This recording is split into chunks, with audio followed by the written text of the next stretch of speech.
जा सके। मुझे ये भी खुशी है बताते हुए कि हमारे प्रयासों के परिणाम अब दिखने भी लगे हैं। वर्तमान में हरियाणा में 9,000 से अधिक मान्यता प्राप्त हमारे स्टार्टअप्स हैं। इनमें से भी अधिक खुशी की बात यह है कि इनमें लगभग हमारी 45% महिला स्टार्टअप्स हैं, संस्थापक हैं, जिन महिलाओं ने ये स्टार्टअप शुरू किए हैं। मैं कल ही एक अधिकारियों के साथ बैठक ले रहा था और हमारे जो इंक्यूबेशन सेंटर्स हैं उसके बारे में हम चर्चा कर रहे थे और मुझे खुशी है कि हमारे जो कॉलेज के अंदर ये इंक्यूबेशन सेंटर्स हैं इनका पंजीकरण 1 लाख है और 1 लाख में से हमारे 1,000 युवा आज उसमें उद्यमी बन गए हैं, जो हमारे पास आंकड़ा है।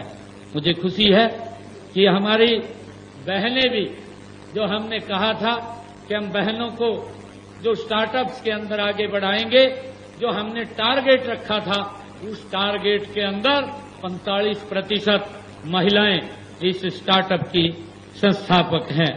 यह हमारी बेटियों की बढ़ती हुई शक्ति का ये प्रतीक है।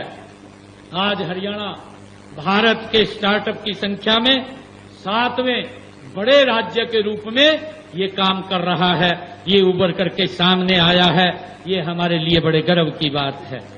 हमने हरियाणा को देश का नंबर 1 स्टार्टअप हब बनाने का संकल्प ये हमारी सरकार ने लिया है और ये संकल्प तब पूरा होगा जब हमारा युवा नए आइडिया के साथ, जिसका मैंने जिक्र किया है, इसको आगे बढ़ाने का काम करेगा। ये गर्व की बात है कि हमें गुरुग्राम आज आईटी सर्विसेज और स्टार्टअप्स का एक वैश्विक केंद्र ये बन चुका है।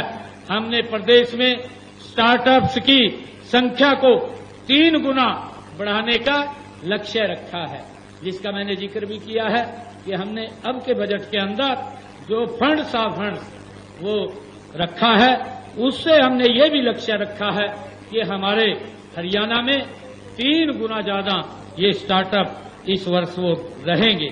हम कृषि और पारंपरिक उद्योगों को भी स्टार्टअप से जोड़ने पर विशेष जोर दे रहे हैं। साथियों, हम अपनी जड़ों को नहीं भूलना चाहिए। मेरा आपसे आग्रह है, जहां पर भी है, माननीय सतीश जी ने अभी मेरे बारे में भी कहा है। मैं तो एक छोटे से गांव का, छोटे से किसान परिवार में, ये व्यक्ति का लक्ष्य होता है और मेहनत जब कोई व्यक्ति करता है, परमपिता परमात्मा उसको नीचे नहीं रहने देता, उसको आगे बढ़ाने का वो खूब काम करता है। मेरा आपसे आग्रह है कि हम अपनी जड़ों को नहीं भूलें, उनके साथ जुड़े रहें।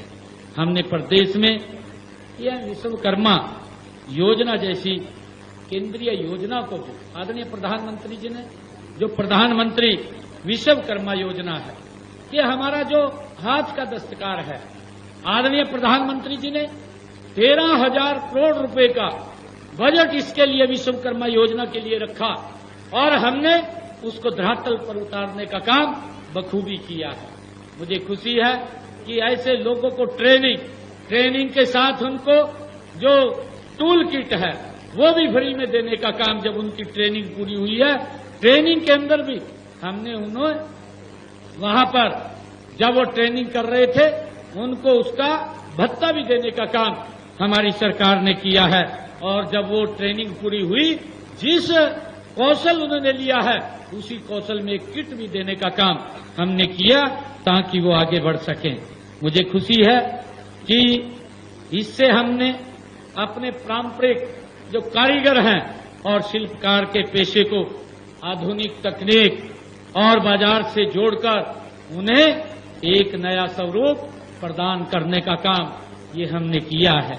हमने हरियाणा में शार्क टैंक मॉडल पर आधारित आरडीआई नाथ हरियाणा जैसी अनूठी पहल भी हमने शुरू की है। यह पहल आईटीआई पॉलिटेक्निकल अन्य संस्थानों के छात्र छात्राओं के लिए ये तकनीकी क्षमता व नवाचार का मंच बन रही है। मुझे ये भी खुशी है कि हमारा मानना है कि उद्यमिता के साथ साथ युवाओं को सुरक्षित भविष्य देना भी हमारा कर्तव्य है। हमारी सरकार का ये संकल्प है, हरियाणा में पिछले 10 वर्षों में 1,80,000 युवाओं को हमने बिना पर्ची बिना खर्ची के रोजगार भी हरियाणा सरकार में देने का काम